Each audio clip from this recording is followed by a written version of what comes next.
Bueno, algunos de los candidatos a la Corte Suprema de Justicia, algunos están diciendo que tienen vínculos partidarios. De eso y más hablamos hoy en República.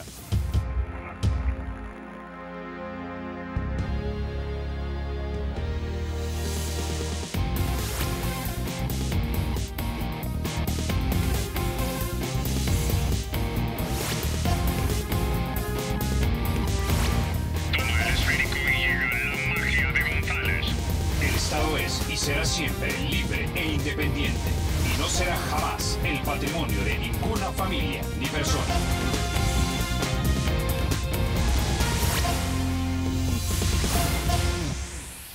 Bueno, sin mayor preámbulo vamos a introducir a nuestros invitados esta mañana. Nos acompaña el doctor René Hernández Valiente. Él es ex magistrado de la Corte Suprema de Justicia. También nos acompaña Erika Saldaña. Ella es abogada constitucionalista, miembro del equipo de análisis constitucional de la Sala de lo Constitucional. Y también nos acompaña el doctor Humberto Sáenz, presidente del Centro de Estudios Jurídicos. Bienvenidos a República. Muy buenos días, Carlos. Es un gusto. Gracias. Buenos días. Bueno, quisiera comenzar con usted, doctor René Hernández Valiente, hablando acerca de algunos de los candidatos que estarían postulados para ser magistrados de la Corte Suprema de Justicia. ¿Son estos de su entera satisfacción o hay algunos que usted considere que han tenido o tuvieron o tienen vínculos partidarios?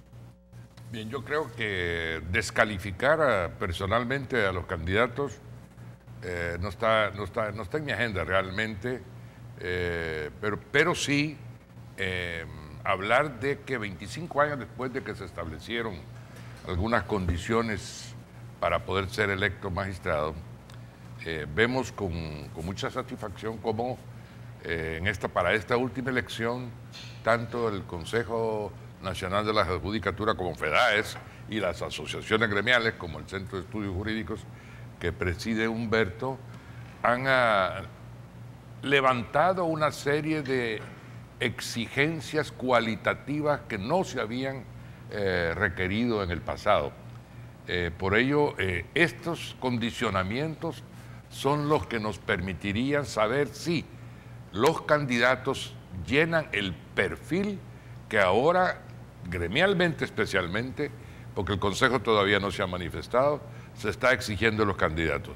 Si estos efemelenistas, que son reconocidos por ser efemelenistas, y hasta ahí llegaría mi comentario, si estos efemelenistas quieren ser candidatos, tienen que pasar por el tamiz, en primer lugar, de los abogados, si van por FEDAES, o del Consejo Nacional de la Judicatura, que ya tiene que la vinculación partidaria por sentencia de la Sala es una eximente de candidatos. Es un condicionamiento, que no estén afiliados, ni vinculados, ni cercanos.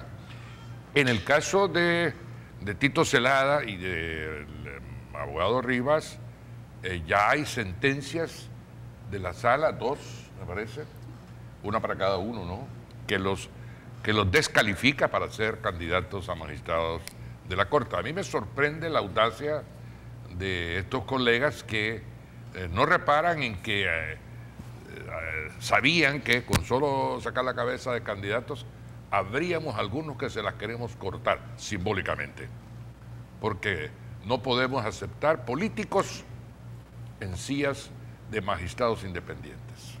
Ok, quizá quisiera recapitular entonces en este momento, ya que está usted acá, Erika Saldaña, que nos explique exactamente qué fue lo que dictaminó la Sala de lo Constitucional en estos años anteriores, cuando se trataba de estos puestos de elecciones de segundo grado y la afiliación o presunta afiliación partidaria. Bueno, la Sala lo que ha dicho en los últimos años con respecto a la elección de funcionarios es que los candidatos o las personas que ocupen estas sillas, ya sea de magistrados en la Corte Suprema de Justicia, magistrados en la Corte de Cuentas, Tribunal Supremo Electoral, Fiscal General, lo generaliza a todo aquel que ejerza una función de control. No pueden tener una vinculación partidaria para salvaguardar el principio de independencia judicial o jurisdiccional en el caso de Tribunal Supremo Electoral y Fiscal General, porque lo que se busca es que estas personas no respondan a ningún interés, a ningún grupo de poder. Entonces, tenemos sentencias como, por ejemplo, la sentencia que se dio en el caso de la Corte de Cuentas de la República, en que ahí fue la primera en que la Sala dijo que ningún funcionario público debería de tener una vinculación partidaria porque eso los relaciona con su partido y los hace, tiende a proteger intereses particulares. También en el caso del magistrado Ulises Rivas, que estaba en el Tribunal Supremo Electoral, la sala no ha emitido sentencia, pero lo suspendió con una medida cautelar por todo el proceso electoral que se está dando actualmente. Al licenciado Tito Celada se le destituyó del Consejo Nacional de la Judicatura y así la sala ha emitido alrededor de 15, 20 sentencias relacionadas con el tema de la independencia judicial. Y es eso, las personas que van a ejercer un control sobre partidos políticos, sobre grupos de poder, no tienen que tener una vinculación con estos para que no respondan a otros intereses. Ok, quiero que pongamos en pantalla alguna de las listas de los abogados que algunos han cuestionado los nombres, no tal vez por tanto su capacidad técnica, sino por el hecho de las afiliaciones. Estos son candidatos postulados por la Asociación de Abogados de la Libertad y la Unidad de Abogados por la Justicia y la Democracia. Tenemos los siguientes nombres: el señor Jorge Alfonso Quinteros Hernández, el señor Jaime Edwin Martínez Ventura, el señor Tito Edmundo Celada Mejía, el señor Rogelio Canales Chávez, Ramón Narciso Granados, Jesús Ulises Rivas, el señor David Omar Molina, el señor Gilberto Canjura Velázquez y la señora Silvia Guadalupe Barrientos. De estos, digamos que todos los que no somos parte del gremio de abogados, digamos que no sabemos si han estado o no han estado. Pero ustedes, entre abogados, se conocen. ¿Quién de estos nombres, por ejemplo, podríamos nosotros, aparte de el ex magistrado Ulises Rivas y el señor Tito Celada, haber estado, digamos, vinculados al partido de gobierno? El ex magistrado del Tribunal Supremo Electoral, Gilberto Canjura, aparece en el padrón del FMLN y básicamente esos son los que identifico, pero sí hay varios y como le mencionaba antes, hay unos que han sido ya destituidos de sus cargos por sentencia de la sala. Entonces, como decía el doctor Hernández Valiente, de verdad que sorprende la audacia de algunos de estos candidatos que, sabiendo las restricciones que ya fueron establecidas por la Sala de lo Constitucional, que han sido adoptadas, por ejemplo, por el Consejo Nacional de la Judicatura en su reglamento para elección de magistrados, sorprende la audacia de estas personas de intentar postularse cuando saben su vinculación. Aquí hay otro nombre que me suena, el señor Rogelio Canales Chávez. ¿No es él el director del Centro Nacional de Registros? Sí. ¿Cómo no? Ahora, el solo pertenecer al gabinete, digamos, del presidente Sánchez Serén, ¿lo descalificaría a priori, según las sentencias de la sala? No. El solo hecho de pertenecer no, sino que la sala habla de que tiene que existir un vínculo formal, es decir, que formalmente esté afiliado en el padrón de un partido político. También hablan algunas sentencias de vínculos materiales, en el sentido de que se haya identificado una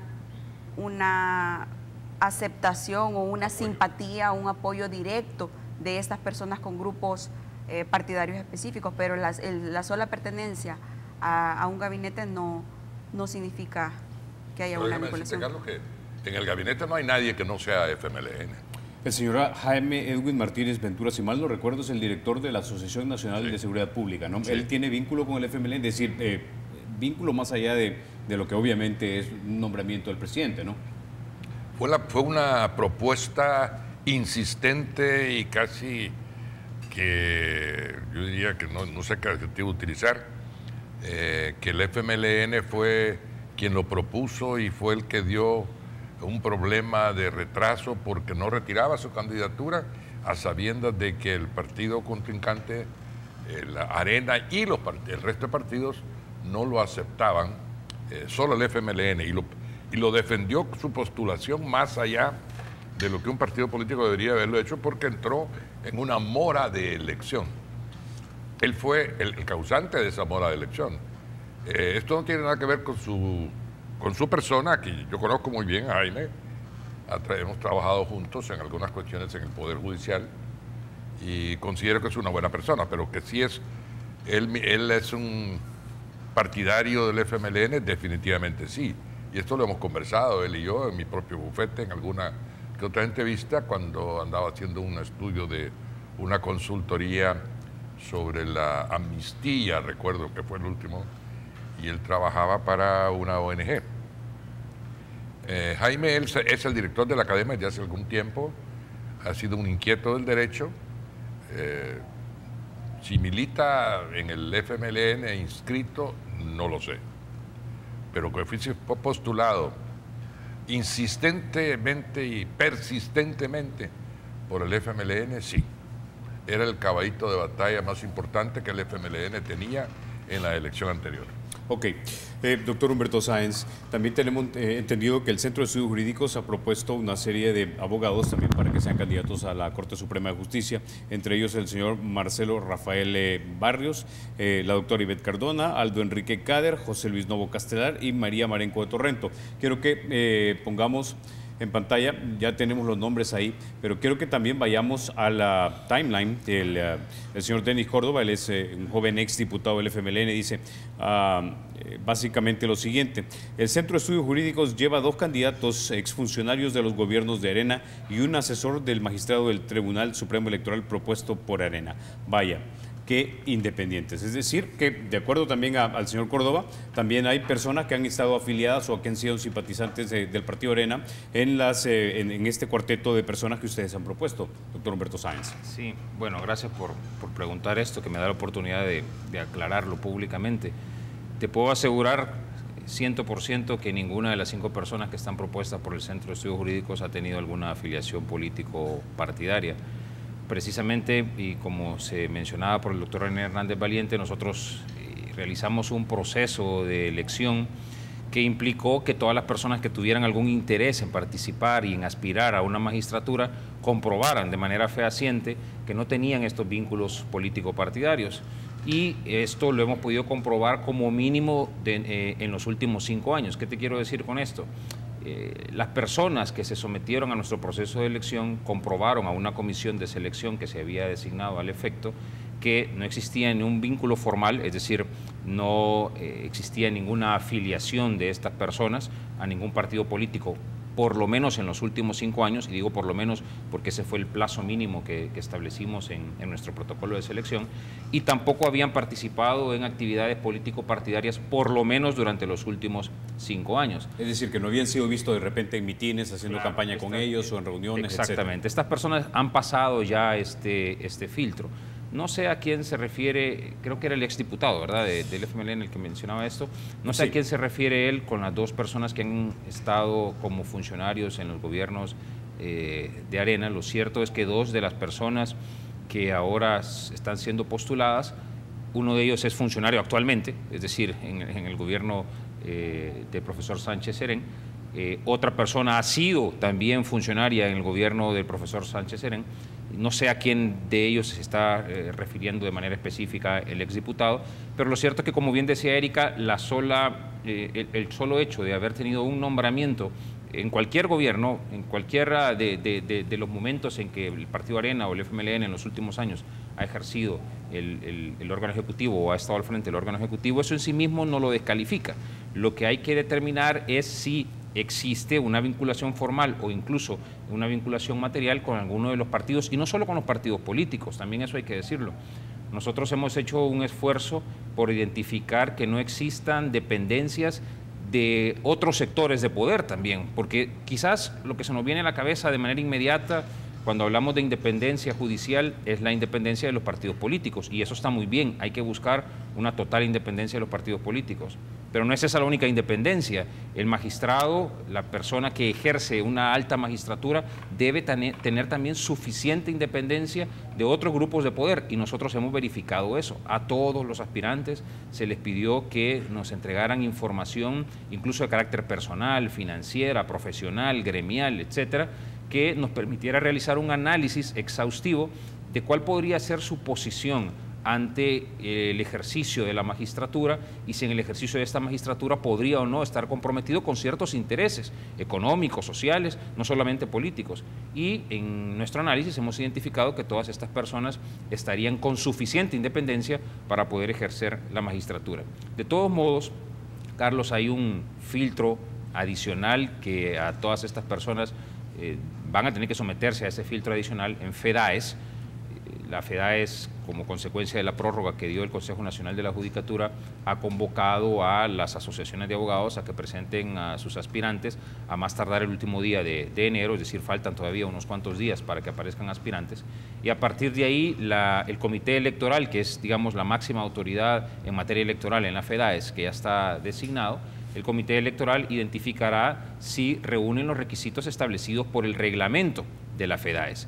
Dentro de esos requisitos, una de las cosas que hay que comprobar es que no se tiene esta vinculación político-partidaria. Por lo tanto, si alguna de estas personas, y yo creo que sí, pero si alguna de estas personas no logra comprobar que está desvinculada, que no tiene esa dependencia político-partidaria, tendrá que ser eliminada de la lista que la FEDAES va a someter a votación en el gremio el día 10 de marzo. Así que ese primer filtro yo espero que se realice adecuadamente en la FEDAES, que el Comité Electoral ejerza el rol que le corresponde de acuerdo al reglamento, y si por alguna razón ese filtro no se respeta, no se observa adecuadamente, hay todavía otro filtro más adelante en el Consejo Nacional de la Judicatura, porque el Consejo Nacional de la Judicatura, cuando reciba el listado de las personas que han sido electas en el proceso de votación de los abogados, está obligado, de acuerdo a su propio manual de selección, a identificar si se cumple con estos requisitos. Creo que ayer o hace un par de días la presidenta del Consejo Nacional de la Judicatura decía que iban a hacer eso, que iban a determinar si se cumplía o no se cumplía con los requisitos constitucionales y si existía independencia como está siendo exigida a través de la jurisprudencia constitucional, a través de las asociaciones de abogados que ahora participamos en FEDAES y bueno, y a través del manual de selección de la CNJ. Así que yo estoy todavía con bastante optimismo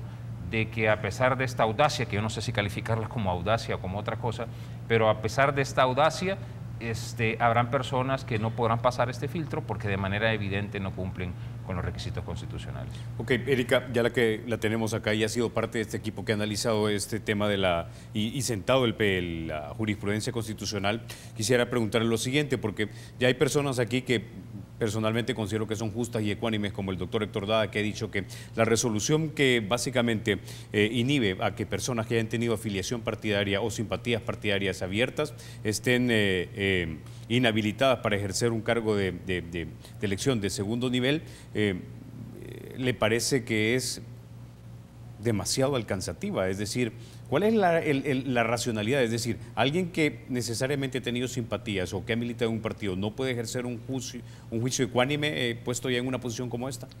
Bueno, yo creo que tiene razón en el sentido de que todas las personas tenemos nuestro corazoncito para un lado o para el otro.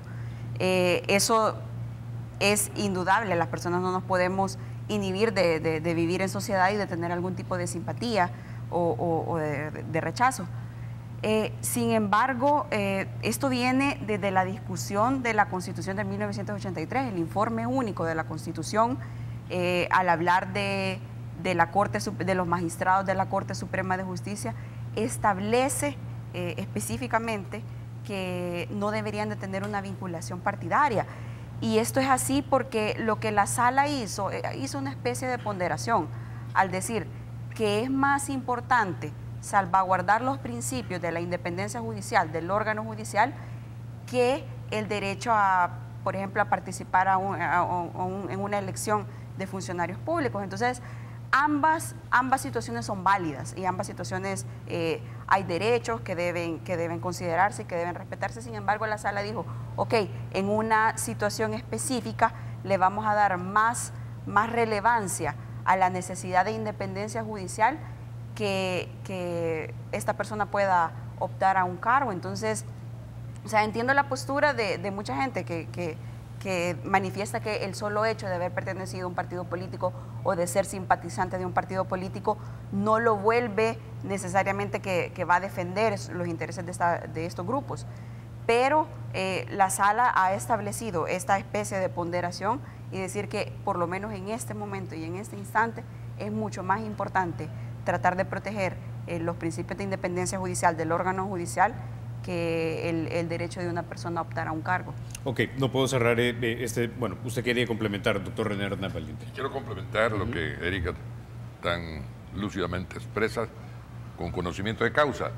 En el derecho constitucional existe lo que se llama, y a esto es a lo que se refiere Erika, juicio de ponderación. Cuando hay, y puede haber, y surge cuando hay dos derechos en conflicto. Y lo hemos visto aquí en el pasado más elocuentemente, no tanto en la elección de magistrados de la Corte Suprema de Justicia, en donde la independencia pareciera ser un valor y un derecho superior al de la participación política, al derecho de participar en un partido político y militar en un partido político, que es un derecho político legítimo de todos los salvadoreños, de todas las personas. Cuando hay un conflicto entre dos derechos, desafortunadamente el tribunal no puede mezclar para buscar una simbiosis entre uno y otro derecho. Tiene que descartar uno para hacer que el otro prevalezca. Y en este caso, esta es la tónica, además de cierto condicionamiento que el juicio de ponderación exige a un tribunal constitucional. Sobre esto creo que hasta artículos periodísticos he escrito yo, porque me gusta mucho el juicio de ponderación que se da. Entonces, cuando surge este conflicto, hay que descartar uno, como ya dije. Entonces, la independencia judicial es un valor superior al personal de un ciudadano de participación política en un partido. Entonces, hasta ahí llega mi complemento, porque ya Erika lo había explicado excelentemente bien. Con ese ya nos quedamos, vamos a la pausa. Cuando regresemos voy a leer un par de comentarios interesantes que nos han hecho llegar nuestros amigos de República a nuestro Twitter. Antes, vamos a la pausa, ya lo vemos.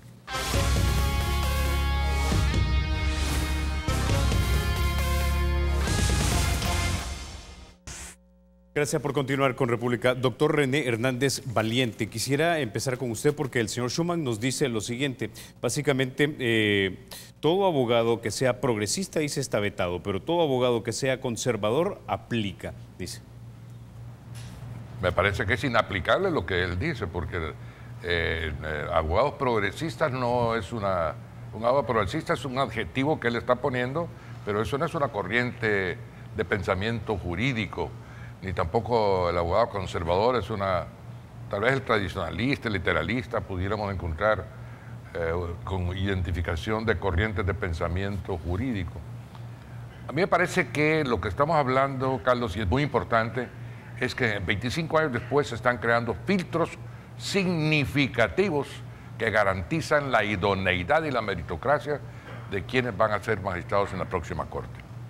Esto está ya siendo garantizado en proceso de mejores garantías todavía, porque se le da participación por primera vez, y esto es histórico, al pueblo, a través de la sociedad civil, a través de las universidades, a quienes se ha invitado no solo a que cuestionen responsablemente, no irresponsablemente, como lo hizo este señor del FMLN en ese Twitter, supongo que fue, ¿verdad? Sí. Sino que lo que vengan y critiquen puntualmente, que cuestionen, que increpen a los candidatos para que estos se defiendan y demuestren su capacidad de desempeñar una magistratura de la Corte Suprema de Justicia.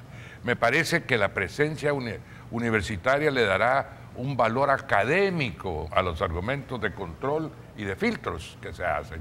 Me parece que la sociedad civil y el ciudadano tendrán oportunidad de preguntar, porque van a aparecer en la televisión, igual que lo estamos haciendo nosotros este día, para que se les pregunte a los magistrados y magistradas, candidatos a magistrados y magistradas, para que puedan opinar sobre sus diferentes puntos de vista. Esto es un control cualitativo que no existía en el pasado.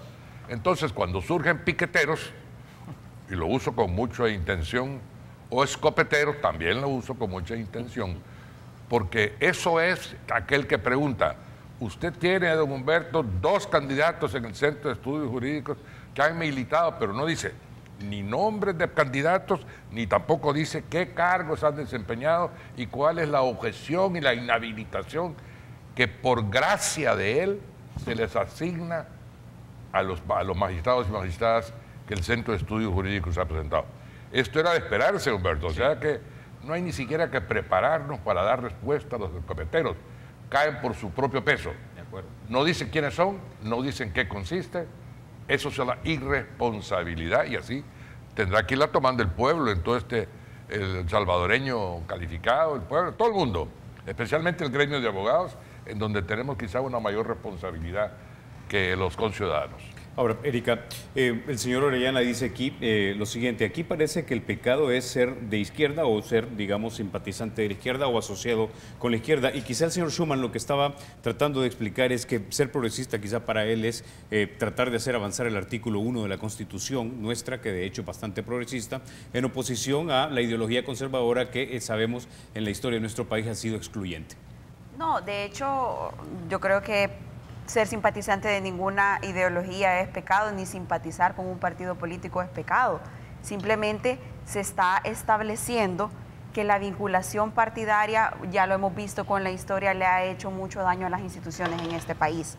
Entonces, así lo consideró la sala. Entonces, yo creo que no es pecado que una persona sea simpatizante o sea militante. Sin embargo, casi que hay una especie de presunción que esta persona, por los vínculos que ha tenido en el pasado, por la simpatía, por el respeto que ha tenido a un partido político, porque, a ver, o sea, cuando uno entra a un partido político, tienen reglamentos, tienen estatutos, tienen compromisos con los cuales se identifican y están dispuestos a respetar. Entonces, tampoco podemos decir que una persona se dice que no va a responder a intereses cuando ha estado sometido a un régimen. Entonces, no es pecado. Sin embargo, como lo mencionábamos en el espacio pasado con el doctor Hernández Valiente, la sala ha hecho una ponderación y ha dicho, en este momento, en este tiempo, le vamos a dar más prevalencia al principio de independencia judicial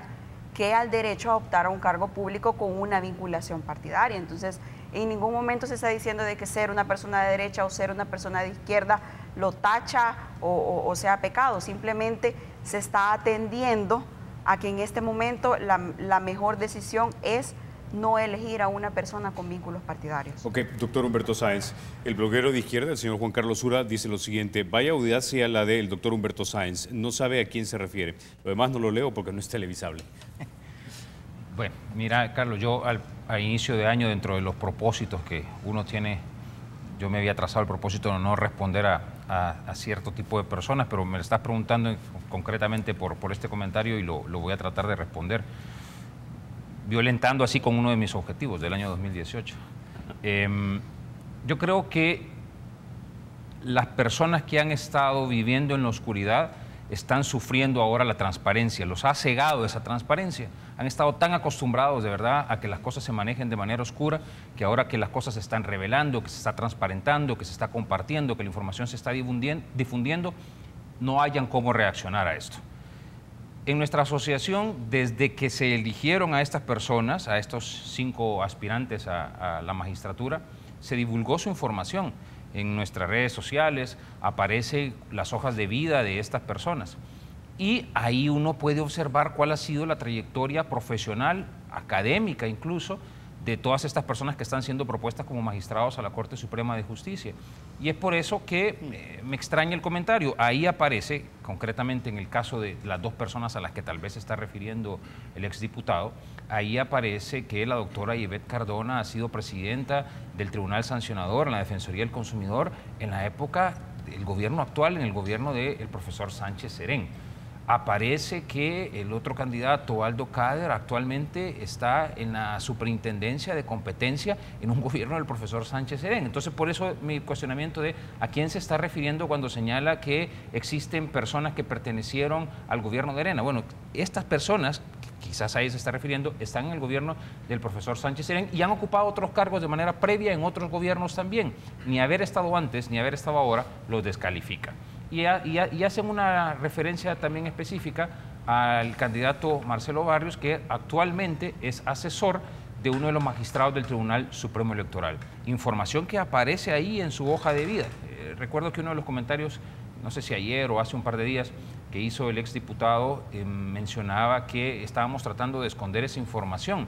Por eso te digo que la transparencia los ha cegado, porque esa información está ahí en la hoja de vida. Nadie está tratando de esconder absolutamente nada, sino al contrario, decirle a la ciudadanía en general y decirle al gremio, mire, estas son nuestras propuestas, examínelo, aquí está su hoja de vida para que usted pueda identificar si estas personas cumplen o no cumplen con las características de un magistrado de Corte Suprema de Justicia. Y su trayectoria profesional incluye, en el caso del abogado Marcelo Barrios, incluye la asesoría que se está prestando a un magistrado del Tribunal Supremo Electoral. Ahí está en su hoja de vida. ¿Eso le quita independencia? Nosotros hemos considerado que no.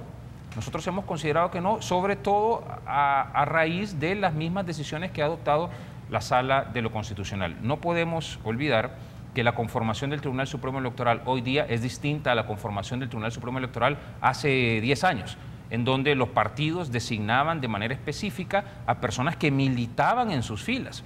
Y el Tribunal Supremo Electoral estaba conformado así, por militantes de los partidos políticos que se encargaban de defender los intereses de cada uno de los partidos que lo había designado.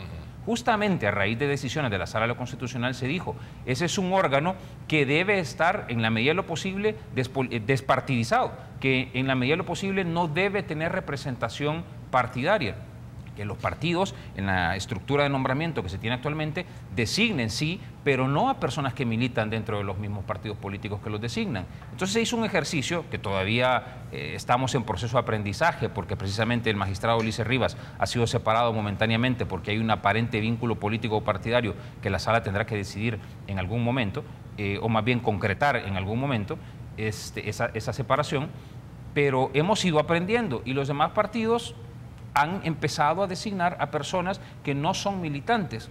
Bueno, si alguien piensa que el magistrado Argüello es un militante, pues tiene los recursos disponibles para identificar esa que sería una habilitación para su ejercicio, proponerlo a la Sala de lo Constitucional y que ésta lo revise. De hecho, ya hizo una revisión en la Sala de lo Constitucional en una de las demandas interpuestas y llegó a la conclusión, por lo menos en ese caso en particular, que no había ningún vínculo. Entonces, si no hay vínculo del magistrado con el partido y hay un asesor de un magistrado que no tiene vínculos con el partido, ¿cuál es la pérdida de independencia que se tiene? Por eso es que te digo que yo no sé si llamarlo audacia de verdad o llamarlo de otra forma, pero lo cierto es que el hecho de que se esté luchando por una verdadera independencia en el órgano judicial está clarísimo que le está molestando a muchos. Ok, en este punto ya que lo introdujo el doctor Humberto Sáenz Erika, y porque tú estás aquí presente, el señor Edgar Pinto dice lo siguiente: en el caso de Ulises Rivas no veo justo que no puede ejercer esos cargos si no existe sentencia alguna. ¿Se puede interpretar que la Sala lo tiene estancado? No, de hecho la Sala no lo tiene estancado. El licenciado Ulises Rivas presentó una solicitud de recusación de los 5 miembros de la Sala de lo Constitucional y este caso no ha avanzado por ese impasse. Quienes tienen que resolver ese caso al final son los magistrados suplentes que no han llegado a un acuerdo. Entonces no se puede hablar que la Sala, por lo menos los magistrados que lo suspendieron, estén alargando o estén dilatando esa situación cuando ya no les corresponde a ellos resolver la sentencia. Ok, ahora, doctor René Hernández Valiente, don Paul Steiner, miembro fundador del Movimiento Democracia Limpia, nos escribió lo siguiente: ¿cómo se asegura que el Consejo Nacional de la Judicatura elimina a los candidatos que están influidos por influencias directas, valga la redundancia, directas de funcionarios que tal vez no sean afiliados partidarios? Hay 3 concejales, dice él, que responden a líneas de un mismo funcionario de alto grado y existen varios en la lista actual de 71 aspirantes que también responden a ese funcionario. Luego es más específico: el señor Terminio, el señor Funes, el señor Teos y el señor Chávez del CNJ responden a líneas, según el don Paul Steiner, de Guillermo Gallegos, al igual que otros 7 magistrados de la Corte Suprema. Esa red de influencias está creciendo y no es a través de líneas partidarias, sino de influencias personales. ¿Cómo parar eso, dice? Es especulativo lo que Paul Steiner comenta, porque yo no conozco la línea de Guillermo Gallego, yo conozco el Ghana, en donde no solo está Guillermo Gallego, que es uno de sus dirigentes, sino que hay mucho más. Entonces, es especulativo. Paul Steiner es un analista acucioso, a quien yo respeto por su entusiasmo, pero no se puede descalificar a priori a 70 candidatos ni a 4 concejales si sus hechos no demuestran que tienen actuaciones que se alejen de su independencia. En tanto esto no ocurra, creo que tenemos que ser un poco cautelosos en el comentario con las instituciones a quienes estamos exigiendo que funcionen con independencia. Si vemos actos que se alejen de independencia, estaremos atentos a denunciarlo, pero Mientras eso no ocurra, especulativamente, a mí me costaría encontrarle a Paul una ubicación política en el horizonte político de un país que no tiene ni noción de las diferentes corrientes del pensamiento político. Entonces, si no logro ubicar a Paul, tampoco logro ubicar a ninguno de los miembros del Consejo todavía, hasta que no lo demuestren. Ok, doctor Humberto Sáenz, quiero pasar a otro tema porque en este rifirrafe la institución que usted preside ha sido impactada de alguna manera. Ayer emitieron un comunicado del Centro de Estudios Jurídicos que usted preside y voy a leer solamente el primer párrafo que dice básicamente lo siguiente: rechazamos enfática y enérgicamente el supuesto hecho de que nuestra asociación, a través de cualquiera de sus miembros, haya ofrecido a las otras asociaciones que integran FEDAES cantidades de dinero para asumir la presidencia del Comité Electoral a cargo del proceso electoral de magistrados de la Corte Suprema de Justicia encomendado a FEDAES. Sí, el Comité Electoral, como te decía hace un rato, es la máxima autoridad en materia electoral en la FEDAES, que es la autoridad que va a administrar este proceso de elección. Hemos tenido la fortuna y el privilegio que el viernes de la semana pasada fuimos designados, o sea, la asociación, el Centro de Estudios Jurídicos, fue designada para ejercer la presidencia de este comité a través de un miembro propietario, que es el doctor Germán Rivera, y un miembro suplente, que es el licenciado Raúl García Mirón. La Sociedad de Abogados de Occidente tiene la secretaría de ese comité y el resto de asociaciones se han repartido las vocalías. Todas las asociaciones estamos representadas en ese comité a través de un miembro propietario y un miembro suplente.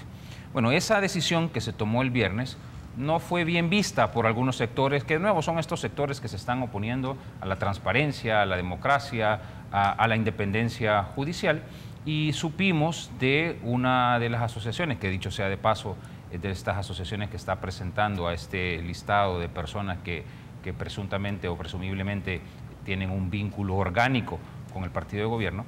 Esta asociación presentó el día de ayer por la mañana un aviso a la Fiscalía General de la República en donde dice que la presidencia ha sido asumida de manera irregular, la presidencia del comité, digo, ha sido asumida de manera irregular porque existió un ofrecimiento del Centro de Estudios Jurídicos y concretamente de mi persona para adquirir, y mencionan incluso una cantidad, creo que $5.000, para adquirir esa presidencia.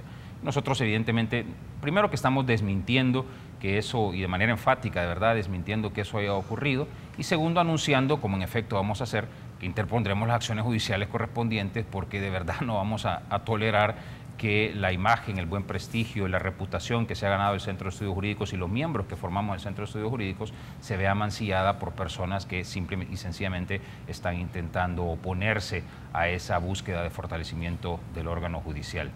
Por supuesto que esto no pasó, Carlos. El día viernes, 6 de las 8 asociaciones que participamos en la FEDAES votaron a favor del Centro de Estudios Jurídicos. Lo que está diciendo UNAJUD estaría implicando a todas estas otras asociaciones que dieron el apoyo al Centro de Estudios Jurídicos para asumir la presidencia, y desde luego que esto no ha podido ocurrir. Yo invitaría a los representantes de estas otras asociaciones, ahí está por ejemplo la Asociación de Abogados de Oriente, que en este periodo le corresponde la presidencia de la FEDAES, que puedan explicar a ti y a la ciudadanía en general qué fue lo que de verdad ocurrió. Fue una votación como en cualquier órgano colegiado, en donde 6 instituciones apoyaron nuestra candidatura, incluido el Centro de Estudios Jurídicos, y 2 asociaciones, que fue la Asociación de Abogados de El Salvador y la Asociación de Abogados de Sonsonate, fueron 2 asociaciones que apoyaron otra candidatura, porque la Asociación de Abogados de El Salvador presentó otra candidatura, lo cual es completamente normal, lo cual es completamente usual en este tipo, insisto, de órganos colegiados. Pero ofrecimiento de una cantidad de dinero para asumir esa presidencia es completamente falso, nos impacta negativamente a nuestra asociación, impacta negativamente a todas las demás asociaciones que formamos parte de la FEDAES e impacta negativamente a la FEDAES, y por eso es que nosotros hemos hecho notar que, bueno, no tendremos más remedio que iniciar las acciones correspondientes. Ahora, doctor Humberto Sáenz, la señora Pati Cañas nos pregunta, o comenta y pregunta, el Centro de Estudios Jurídicos llega a liderar la FEDAES, dice, ¿no es lo mismo que se hizo con la CIGET, que se las ingeniaron para controlar la elección en una sola línea? La pregunta es, ¿por qué es tan importante quién preside esta organización o esta organización de organizaciones, para que la gente entienda, porque no todos están familiarizados? A ver, la FEDAES es presidida por la Asociación de Abogados de Oriente, no por el Centro de Estudios Jurídicos. Y eso es así porque por estatutos corresponde en este periodo a la Asociación de Abogados de Oriente presidirla. Así que esa asociación está ahí presidiendo la FEDAES. La FEDAES, como órgano colegiado, designa a otro órgano colegiado, que el día de mañana va a ser juramentado, por cierto, que es el Consejo Electoral, que va a administrar el proceso electoral y que toma decisiones en función de ese proceso electoral. Esas decisiones que toma este comité electoral son como una especie, como decisiones adoptadas en primera instancia. Si alguien no está de acuerdo con las decisiones adoptadas por este comité electoral, tiene una segunda instancia, por llamarlo así, que es la directiva de la FEDAES, ¿verdad? Entonces, hay dos órganos colegiados funcionando ahí de manera paralela en el momento que se activa el proceso electoral. Es importante ejercer la presidencia de FEDAES, que hoy le corresponde a la Asociación de Abogados de Oriente, y es importante ejercer la presidencia en el comité electoral. Desde luego que sí. Nuestro afán en el Centro de Estudios Jurídicos es dotar a este proceso de toda la transparencia posible, estar comunicando a la población y al gremio todos los incidentes, lo bueno y lo malo que esté pasando en ese proceso electoral. Invitar a el gremio, que tradicionalmente ha sido muy apático en estas votaciones, a que concurra de manera masiva. Somos más de 30.000 abogados, no es posible que tengamos votaciones en que llegan 6.000, 7.000 abogados, no es posible eso. Entonces la idea nuestra es invitar a que las elecciones tengan la mayor representatividad posible. El comité electoral, todo el comité electoral tendrá a su cargo revisar si las asociaciones que postulan candidatos cumplen con los requisitos del reglamento. Por ejemplo, tienen más de 2 años de existencia, tienen más de 2 años de ejercicio gremial, tienen más de 2 años de tener su junta directiva inscrita, por ejemplo. Tendrá a su cargo identificar si los candidatos también reúnen los requisitos constitucionales y legales para poder siquiera postular y ser sometidos a una votación el día 10 de marzo. Tendrá a su cargo la logística de ese proceso electoral y la obtención de los soportes o auxilios interinstitucionales, como el de la Fiscalía General de la República, observadores nacionales o internacionales incluso. Entonces sí, claro que es importante ese comité electoral, y en el centro estamos decididos a manejar este proceso de la manera, de la mejor manera posible, insisto, devolviéndole alguna credibilidad que ha perdido este proceso ya, y tratando de que sea lo más legítimo posible. Y este proceso para la gente que está en casa es básicamente elegir los candidatos de los que los diputados van a elegir para ser magistrados de la Corte Suprema de Justicia. Ahora, 15 de los 30. Ahora, una última pregunta y así brevemente. ¿No se ha dado irregularidades de querer estar formando asociaciones de abogados con el simple hecho de formar correlación de tal manera de poder elegir no solamente las directivas de estos 2 órganos que van a estar básicamente dirigiendo esta elección? Sí, hay varias asociaciones que se han formado en los últimos años que no cumplen con los requisitos del reglamento y que no podrán, de acuerdo a nuestro reglamento, postular a aspirantes. Pero sí ha existido un esfuerzo conscientes seguramente de la trascendencia que tienen estas elecciones de magistrados, asociaciones que se han formado en los últimos años, en los últimos meses incluso, con el único afán de participar en este proceso electoral. Es decir, falsas asociaciones que nunca han tenido actividad gremial, que nunca se han preocupado por el ejercicio de la profesión y que ahora simplemente están apareciendo para participar en este proceso. Para votar, ok. Con ese ya nos quedamos, vamos a la pausa. Cuando regresemos vamos a hablar acerca de lo que está pasando en la CIGET. Antes de eso, le cuento que el Banco Promérica de El Salvador cuenta con 44 puntos de atención en todo el territorio nacional. Tiene más de 100 cajeros, 7 kioscos y 69 corresponsales financieros. Si usted quiere más información, llame al centro de contacto 2513-5000 o síguelos en el Facebook como Banco Promérica El Salvador. Ya volvemos.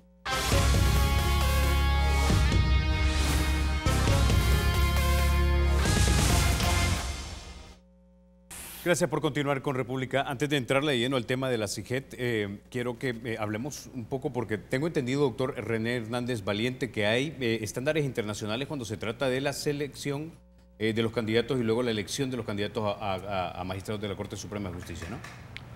Efectivamente, el sistema que tenemos nosotros, a pesar de su avance en materia de participación democrática de los abogados, en materia de filtros de calidad para garantizarnos que se elijan a los mejores candidatos a magistrados de la Corte, ha sido señalado internacionalmente como que continúa teniendo desafíos pendientes.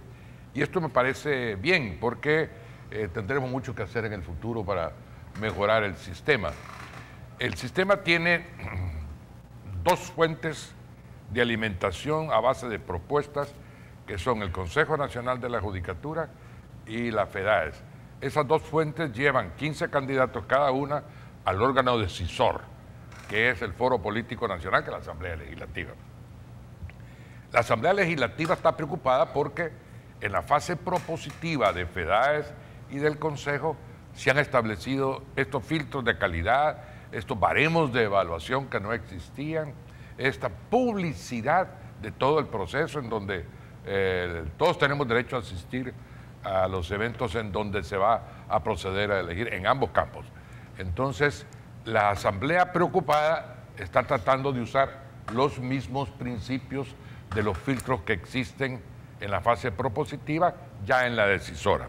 Entonces, ahí es donde viene la parte internacional, en donde surgen organismos que velan por la cristalinidad, la transparencia del sistema, que ayude a llevar la idoneidad como bandera de elección de candidatos para elecciones de segundo grado en general, que es una, ya está dicho por la sala también, es una democracia indirecta, participativa, en donde no es que sean, porque son de segundo grado, menos importantes que las elecciones directas, como lo dijo doña Norma Guevara de Triminio, no, ella, de Romilio, ella busca, después de 3 periodos o 4 en la Asamblea Legislativa, se da cuenta que no sirve ella misma para elegir, porque ella es diputada. ¿Dónde estaba? Estaba en la Asamblea. Y ahora pide que se traslade porque si se pide un traslado tan dramático de un derecho electoral tan fuerte como la elección de un magistrado, pues debería hacerse. Entonces, la parte internacional, para abreviar, la parte internacional ha dicho que hay desafíos de aspectos generales, como no aparece enunciado, no comprender solamente en la evaluación los requisitos formales. En la parte de FEDAES, en donde se designan a los candidatos por votación. En el otro lado también es por votación, pero previo una serie de filtros cualitativos que hay y formales.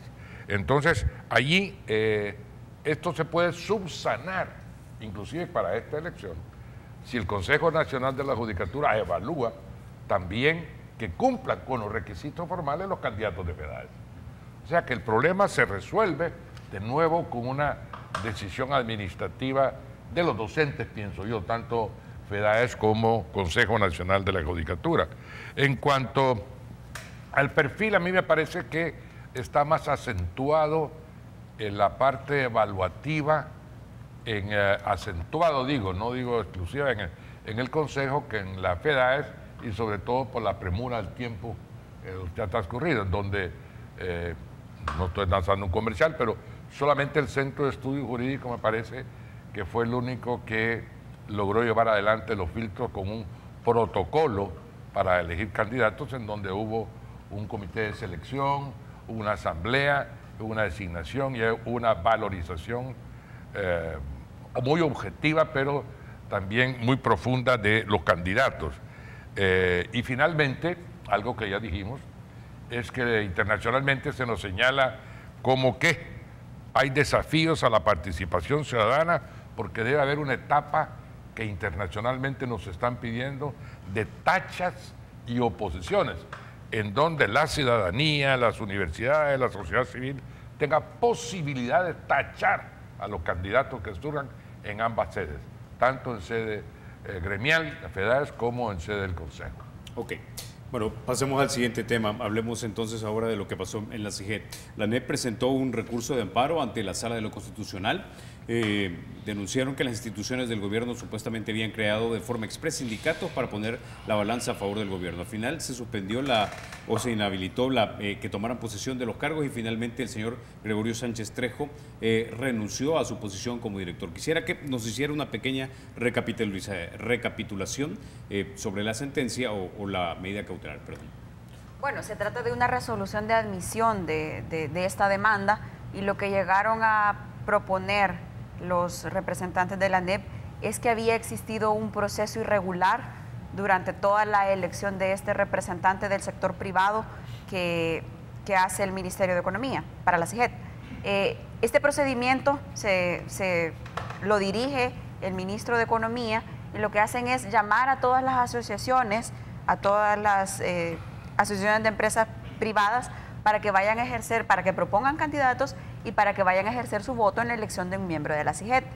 Lo que llegaron a argumentar y lo que analizó la sala es que existió un procedimiento irregular desde el inicio. Ellos manifestaban que existían convocatorias irregulares, que ellos hacían peticiones y no se les escuchaba, y quizás el asunto más relevante que salió en diversos medios de comunicación es que se crearon alrededor de 60 asociaciones que fueron quienes votaron por el doctor Sánchez Trejo para que fuera presidente de la CIGET.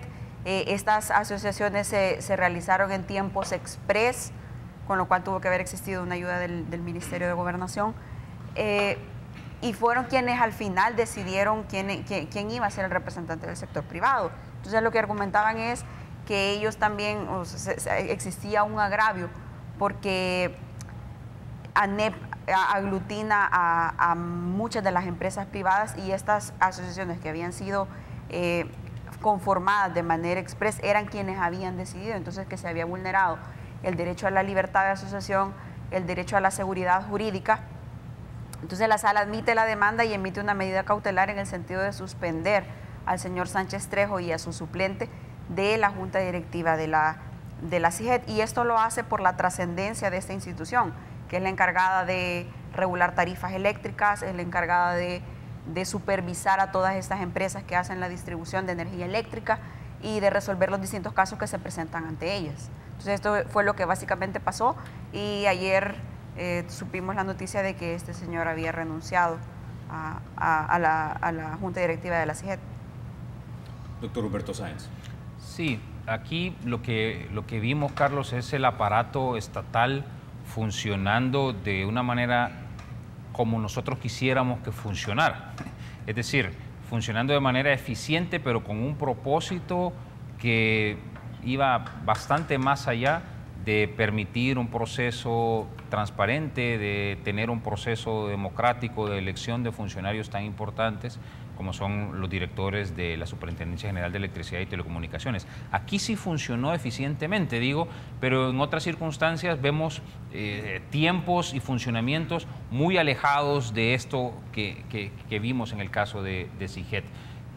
Para mencionar el caso del Ministerio de Gobernación que mencionaba Erika, es increíble que se hayan podido constituir 60 asociaciones en plazos de semanas, cuando los abogados que estamos en el ejercicio de la profesión, que hemos tenido que constituir alguna asociación en algún momento de nuestro ejercicio profesional, sabemos que estamos hablando de procesos que pueden tardar años, que pueden tardar 14, 18 o 20 meses en constituir una asociación. Aquí se constituyeron 60 asociaciones en 2 o 3 semanas. Eso dice mucho de cuál era el propósito que se escondía tras la designación o tras el proceso en que terminó siendo electo el señor Sánchez Trejo.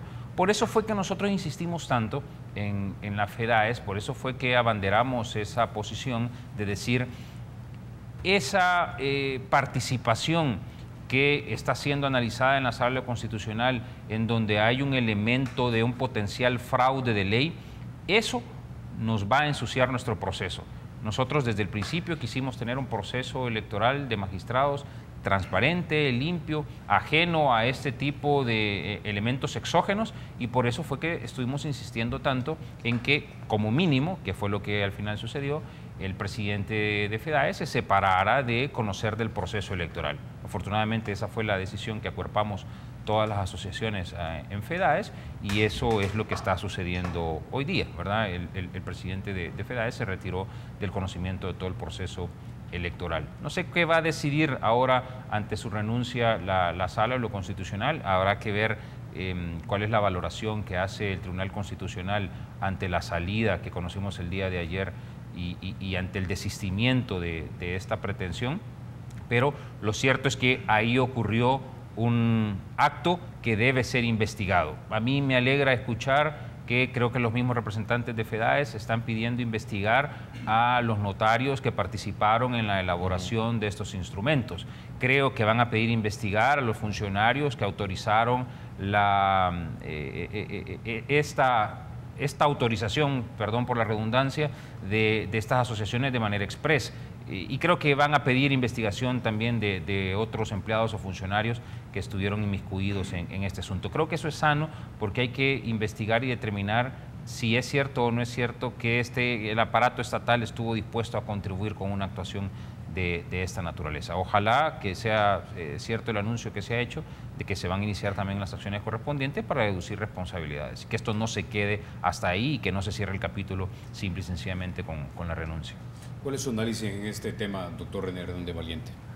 A mí me parece que hay que felicitar a la sala por una sentencia que nos ayuda a evitar un obvio, no tanto fraude de ley como también fraude de constitución, en donde ha habido, porque el hecho ya se dio, una burla a la ciudadanía, una burla al sistema, a la institucionalidad del país, cuando se constituyen, no tanto que se constituyan en donde ya hay un pecado, que se registren y se legalice su actuación pública en cosa de horas, tanto semanas como horas, 60 asociaciones electoras en un campo tan específico como SIGET, y que se acepte por parte de los abogados del Estado, tanto el Ministerio de Economía, en donde conozco al abogado del Ministerio de Economía de toda la vida, es santaneco igual que yo, pero me parece que hay un juicio equivocado. Afortunadamente se equivocó, porque cuando rechazó a ANEP las credenciales y cuando acepta las 60 asociaciones y no acepta los reclamos del abogado de ANEP, no dice por qué. Esa fue la suerte ciudadana que permitió que la sala dijera: señor, si usted va a rechazar esto, si usted va a aceptar esto, motive su resolución porque se lo obliga la Constitución. Usted tiene que fundamentar su decisión para que se entienda por qué la tomó. Y esto lo dice según sentencias de la sala desde nuestro tiempo hasta ahora. Ya es una cuestión tradicional de que la fundamentación jurídica, la motivación, es parte de la seguridad jurídica que le brindamos al ciudadano cuando le decimos: se resuelve de esta manera, y explicamos para que usted entienda y pueda impugnar. Entonces me parece que esta fue nuestra suerte, que el abogado del Ministerio de Economía se quedara parco en su resolución al punto de no explicar por qué.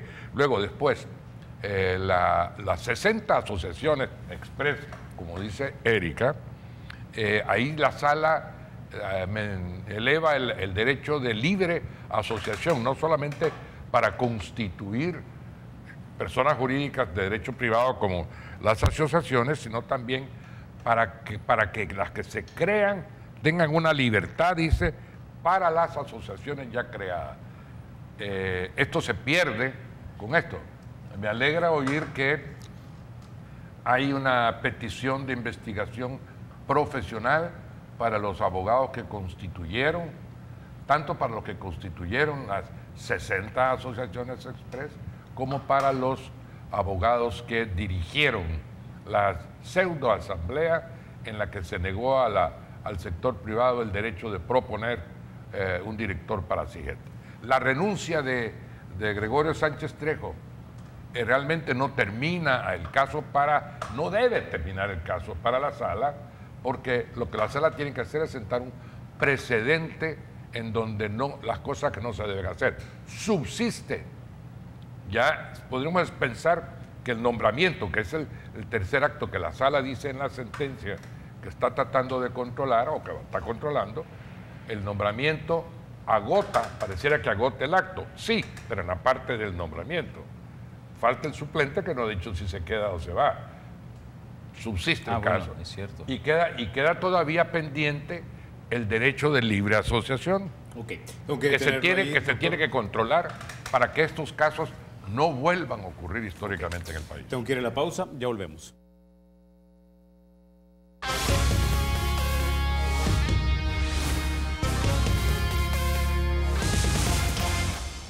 Gracias por continuar con República. Bueno, antes de abordar el tema de los no partidarios, el Tribunal Supremo Electoral había decidido inicialmente que no iba a inscribir candidatos no partidarios porque habían compartido firmas. Se le preguntó sobre esto al magistrado Rodolfo González y esto fue lo que dijo. Escuchemos.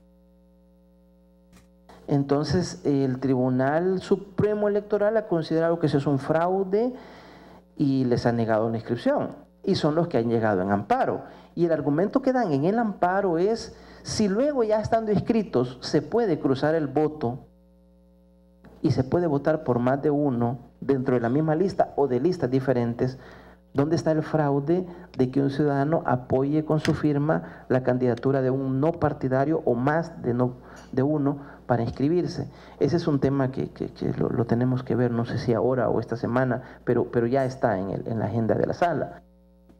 Bueno, luego de haber estudiado el tema, ya se dio resolución y aparentemente sí se tienen que contar las firmas de las otras personas, aunque se hayan compartido. Quiero que escuchemos lo que dijo el magistrado Cardosa y el magistrado Argüello Tellez sobre este tema. En ese caso se procedería a la autorización correspondiente. En otros casos que no hay completo la información, se les estaría solicitando que la presentaran a la brevedad del caso. Tenemos por otro lado que proceder a hacer un sorteo que nos manda la ley para establecer en el orden en que van a quedar en la papeleta de votación. Tenemos que hacerlo a la brevedad, lo queremos hacer esta semana. Estamos hablando entre 3 y 4 posibles candidatos que pudieran incorporarse, los cuales ya la ley establece, sus rostros aparecerán en la parte de abajo. Bueno, ahí teníamos entonces los comentarios, Erika. Bueno, lo que la sala hizo también la semana pasada es una admisión de esta demanda, que llegó un precandidato no partidario que está trabajando por su inscripción a decirle a la sala que le habían votado alrededor de 7,000 firmas. Estas 7,000 firmas se votaron por una interpretación que ha hecho el Tribunal Supremo Electoral, en el que dice que si una persona le da una firma a un candidato no partidario, prácticamente quedaba afiliado a esta candidatura no partidaria. Este requisito, sin embargo, no está establecido en la ley. Esta prohibición de compartir firmas no está en la ley, y esto es precisamente lo que llega a impugnar el señor Guillermo Langenegger. La sala tiende a ser bastante garantista en el tema de protección o potenciación de derechos electorales. Entonces, lo que ordenó al Tribunal Supremo Electoral es que analice la candidatura no partidaria sin considerar este tema de compartir firmas, porque al final es un tema de sentencia, que la sala lo va a tener que determinar en sentencia si es posible o no, porque del decreto 555, que es el que regula las candidaturas no partidarias, no se advierte. Entonces podría existir una vulneración al derecho a la seguridad jurídica de estas personas. Entonces la sala ha habilitado, ha dicho que se analicen el resto de requisitos, porque como ya sabemos son requisitos bastante amplios, bastante complejos los que se les piden. Si cumplen estos y han compartido firmas, el tribunal los tendrá que inscribir. Ok, doctor Humberto Sáenz. Sí, yo lo he dicho también varias veces. Yo creo que el Tribunal Supremo Electoral se equivocó con esta decisión y interpretó de una manera bastante amplia y en detrimento del derecho constitucional de poder pretender ejercer una diputación, de aspirar a un cargo público por votación popular. Creo que hizo una interpretación demasiado amplia de la norma, identificando posibles fraudes que de verdad yo he leído 2 o 3 veces la decisión del Tribunal Supremo Electoral, que no le encuentro en lo absoluto ninguna justificación. Yo estaría bastante optimista en que la Sala de lo Constitucional va a emitir una decisión permitiendo ya de manera definitiva la participación de estas personas sin que se tenga en cuenta esa supuesta duplicidad de firmas, que en sí mismo no lo veo mal tampoco, no está prohibido. En efecto, como decía uno de los candidatos, si más adelante se puede votar por 2, 3 o 4, ¿cuál es el problema de que un ciudadano le dé el permiso a un candidato no partidario a participar en las elecciones? Además, yo desde que surgió esta posibilidad de las candidaturas no partidarias la he visto como una muy buena alternativa. No creo que sea la solución, por supuesto, a los problemas que tenemos en el ámbito político, pero sí lo veo como una etapa intermedia necesaria para renovar las estructuras políticas actuales. Una renovación que no ha venido por convicción propia, que ha venido por exigencias ciudadanas y que creo que las candidaturas no partidarias le dan una presión positiva adicional a esa imprescindible renovación en los actuales institutos políticos. Doctor René Hernández Valiente tiene la última palabra. Bien, hemos creado un sistema electoral a base de resoluciones, sobre todo, no tanto de decretos legislativos como el 555, sino de criterios de la Sala de lo Constitucional, en donde ha habido una mayor participación y con ella llegaron los no partidarios a la escena política como candidatos. Hubo un intento restrictivo de exigir un número muy grande de firmas para poder reinscribirlos como candidatos, y dentro de ellos los candidatos no partidarios presentaron duplicidad de firmas, pero porque no está prohibido.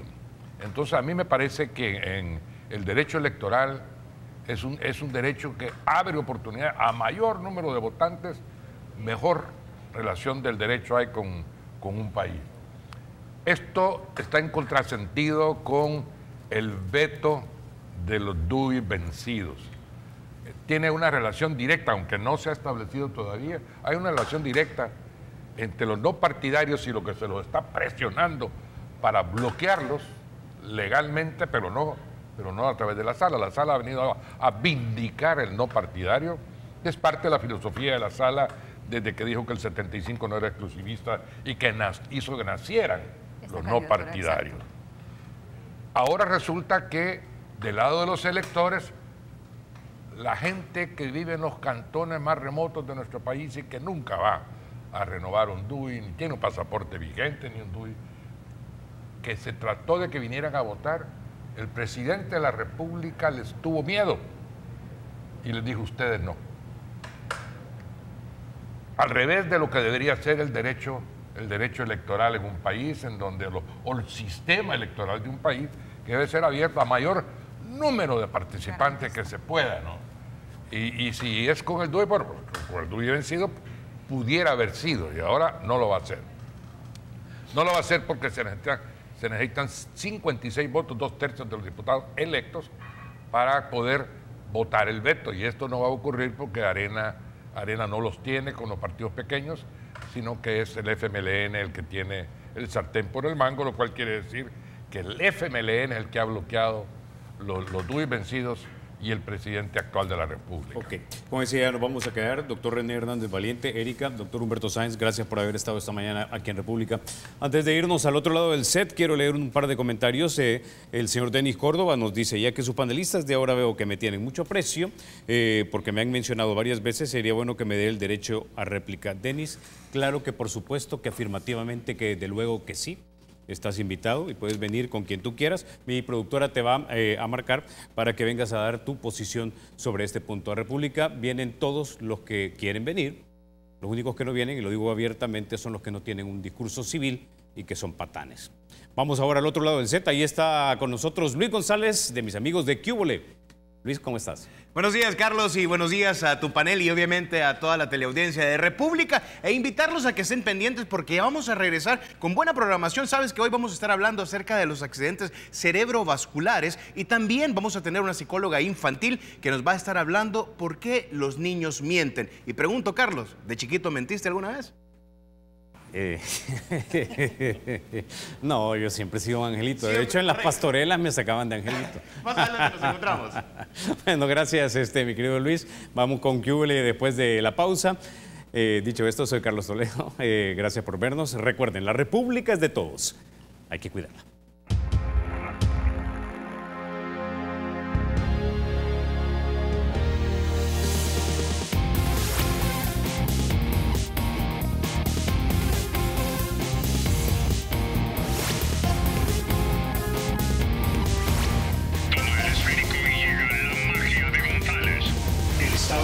Será siempre libre e independiente y no será jamás el patrimonio de ninguna familia ni persona.